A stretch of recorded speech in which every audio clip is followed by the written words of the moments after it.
Hello hello नमस्ते नमस्ते। Welcome जी इसको शायद ऊपर से ऐसे खींचना पड़ेगा क्या? তো এখানে তাইরিনা এখন তেল তুলতে এসেছে। এগুলো চালাচ্ছিলাম এই তো ওখানে কি গন্ডগোলটা করে দিল।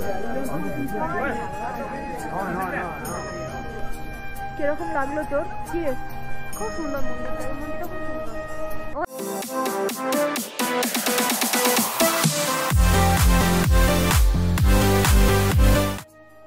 Guys good morning from Pokhara. আমরা কালকে পোখরাতে চলে এসেছিলাম আর আজকে সকাল সকাল মানে এখন ঘড়িতে করা বাজে, হ্যাঁ তো ঘড়িতে এখন বাজে 7:30। সকাল সকাল পোখরা লেকটা দারুণ দেখতে লাগে, দারুণ। এখানে বোট রাইডও হয়। তো বোটের ভাড়াগুলো যেটা জানলাম সেটা হচ্ছে তোমার যেটা বড় বোট সেটা মিনিমাম হচ্ছে 1180 টাকা বললো। তাতে মিনিমাম 5 থেকে 6 জন বোট রাইড করতে পারবে। তো গ্রুপে আসলে আমার মনে হয় সব থেকে বেটার এই বোট রাইডের জন্য। আর এখানে দেখো, হাই বিউটিফুল, কি স্টাইলে শুয়ে আছে বলতো। হুই ভাবই দিচ্ছে না আমাদের তো।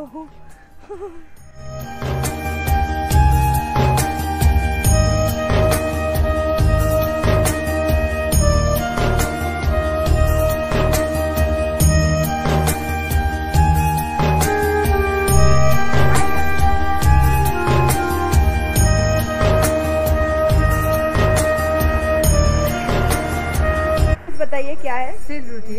ओके, मतलब नेपाल में फेमस है क्या? हाँ नेपाल में फेमस ओके, किससे बनता है? ये चावल से बनता है। अच्छा, चावल पीस के उसके बाद में वो चीनी घी डाल के ओके, फिर इधर यह करना पड़ता है। ओके बनता है। ठीक है, दीजिए। ठीक है, थैंक यू। उसके साथ वो सब्जी भी अच्छा रहेगा। इसके साथ हाँ ठीक है, सब्जी ठीक। एने भाई সকাল সকাল পেওয়া লেকের সৌন্দর্য দেখে ব্রেকফাস্ট করে আমরা চলে গেলাম রুমে। এখন ঘড়িতে বাজে 12টা আর আমরা এখানে মোটামুটি আজকে 8টার সময়, রাত্রি 8টার সময় আমাদের বাস আছে রাক্সলের উদ্দেশ্যে। আর বাস যেহেতু 8টায় আর মোটামুটি 8 ঘন্টার মতো টাইম, তো আমরা ভাবলাম যে পোখরার কিছু জায়গা আছে যেগুলো খুবই এখানকার ফেমাস, তো সেই জায়গাগুলো একটু ঘুরে নেওয়া যাক।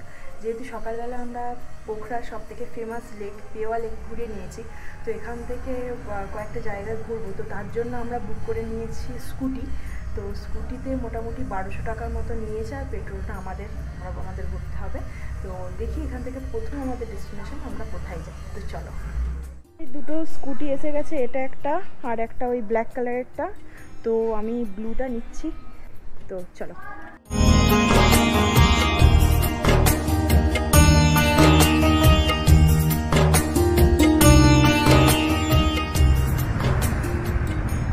এখানে তাইরিনা এখন তেল তুলতে এসেছে, তাই জন্য বিহাফ অফ হার্ট আমি অঙ্কনা এই ব্লগটা করছি।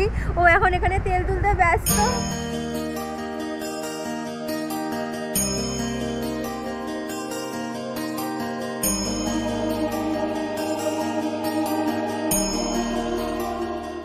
ফাইনালি আমরা পৌঁছে গেলাম শিবা স্ট্যাচু টেম্পল। এখান থেকে আরো 5 মিনিট উপরের দিকে উঠতে হবে না। এখানে বাচ্চা পার্টি যাচ্ছে। Hello hello hello.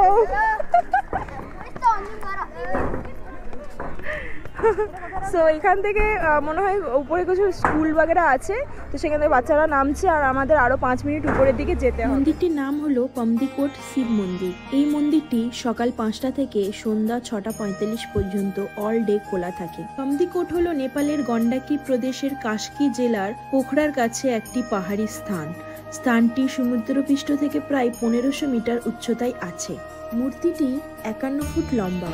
এটি একটি সাদা স্তূপের উপর বসে আছে যার উচ্চতা হচ্ছে 57 ফুট। এটি যোগ করে মোট উচ্চতা হলো 108 ফুট। এই মন্দির থেকে নেপালের কিছু পর্যটক স্থান দেখা যায়, যার মধ্যে সবথেকে famous lake Phewa lake, Pokhara valley. আরও একটি পর্যটক কেন্দ্র দেখা যায়, তার নাম হচ্ছে বিশ্ব শান্তি পাগোডা। কিরকম লাগলো মন্দির? খুব সুন্দর। Pumdikot Shiva temple, which is the world second largest Shiva temple. হ্যাঁ খুবই সুন্দর ভিউ। সত্যি এখান থেকে অন্নপূর্ণা, ধওলাগিরি, ফিশ টেল সব দেখা যায়। তারপর এখান থেকে আমরা নেক্সট কোথায় যাচ্ছি? Peace pagoda, peace pagoda. Okay, কত কিলোমিটার এখান থেকে? এই পাশেই। ওকে, 1.5 কিলোমিটার। ওকে, 2 মিনিট কি 3 মিনিট লাগবে।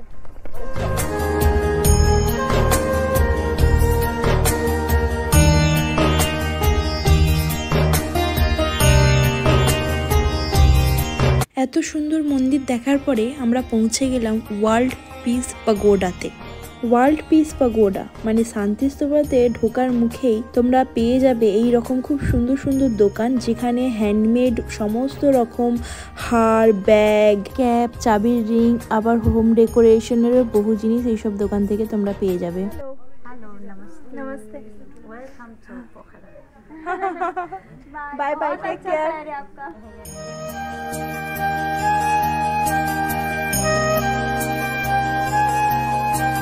তো এটা হচ্ছে পাগোড়া স্তূপা। এখান থেকে দেখতেই পাচ্ছ পুরো পোখরা শহরটাকে দেখা যাচ্ছে, কি সুন্দর লাগছে। আর এই সাইডে হচ্ছে পেওয়া লেক। পোখরা শহরের সব থেকে ফেমাস শান্তি স্তূপা হলো ওয়ার্ল্ড পিস পাগোডা। এটি সকাল 5:30 থেকে 8টা পর্যন্ত খোলা থাকে অল ডে। এটি একটি জনপ্রিয় গন্তব্যস্থান যা এর শান্ত পরিবেশের জন্য কিন্তু খুবই ফেমাস। এই পিস পাগোডা থেকে আমরা দেখতে পাই পোখরা শহর, পেবা লেক এবং অন্নপূর্ণা পর্বতমালার মনোরম দৃশ্য।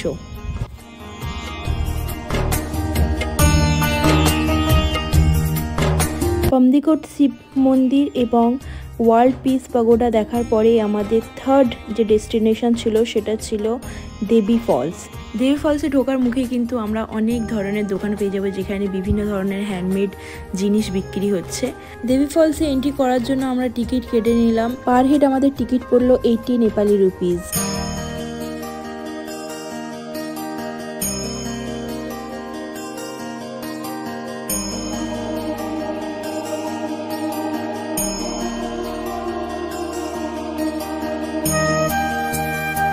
দেবী ফলস নেপালের কাস্কি জেলার পোখরাতে অবস্থিত একটি জলপ্রপাত। নিচে পৌঁছানোর পরে জলটি একটি সুড়ঙ্গ গঠন করে। এই টানেলটি প্রায় 500 ফুট লম্বা এবং 100 ফুট মাটির নিচে চলে গেছে। 31শে জুলাই 1961 সালে একটি সুইস দম্পতি সাঁতার কাটতে গিয়েছিল, কিন্তু জল উপচে পড়ায় মহিলাটি একটি গর্তের ভিতরে ঢুকে যায়। 3 দিন পর তার লাশ ফুসরে নদী থেকে পাওয়া যায়। এই ফলসটির নাম দেওয়া হয়েছিল প্রথমে ডেভিড ফলস, পরে এই নামটি চেঞ্জ করে নাম দেওয়া হয়েছিল দেবী ফলস। সুড়ঙ্গ থেকে বেরিয়ে আসা জল গুপ্তেশ্বর মহাদেব গুহা বা মাটির নিচের গুহা নামে একটি গুহার মধ্য দিয়ে যায়।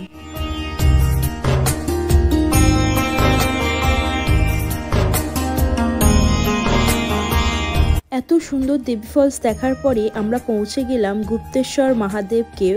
দেবী ফলস থেকে গুপ্তেশ্বর মহাদেব কেভের ডিস্টেন্স হচ্ছে মাত্র 50 মিটার। যেটি আমি প্রথমেই বললাম যে দেবী ফলসের যে জলটা পড়ছে সেটা কিন্তু গুপ্তেশ্বর মহাদেব কেভের ভিতরে আসে, সেটা আমরা ভিতরে গেলেই কিন্তু দেখতে পাবো। তো চলো ভিতরে যাওয়া যাক।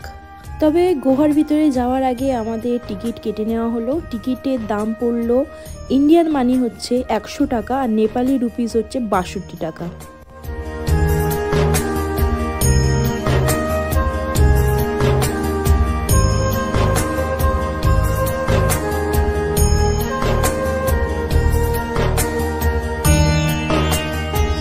গুপ্তেশ্বর গুহা হলো একটি গুহা মন্দির, মানে গুহার ভিতরে মন্দিরটি অবস্থিত।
মহাদেব গুহা দেখার পরে আমরা পৌঁছে গেলাম বিন্দুবাসিনীর মন্দির। বিন্দু শব্দের অর্থ হলো দেবীর অবতার এবং বাসিনী শব্দের অর্থ হলো স্থানের বাসিন্দা।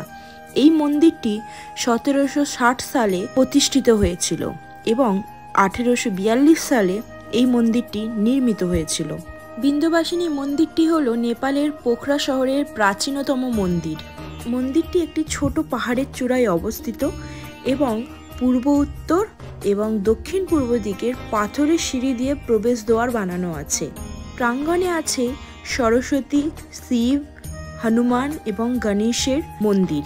এই মন্দিরটির স্থাপত্য সিকরা শৈলীকে অনেক প্রচলিত পাগোডা স্থাপত্যের চেয়ে পুরনো বলে মনে করা হয়।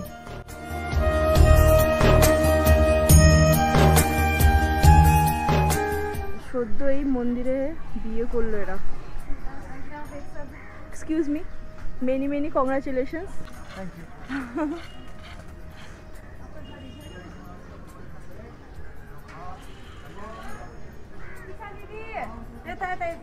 কিরকম লাগলো তোর? কি রে?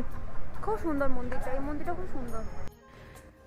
তবে আজকের দিনটা সত্যি বলছি সকাল থেকে খুব সুন্দর আমরা ঘুরলাম, অনেকগুলো পোখরা সাইট সিন দেখলাম। সমস্তটা দেখার পরে আমরা রুমে চলে গেলাম।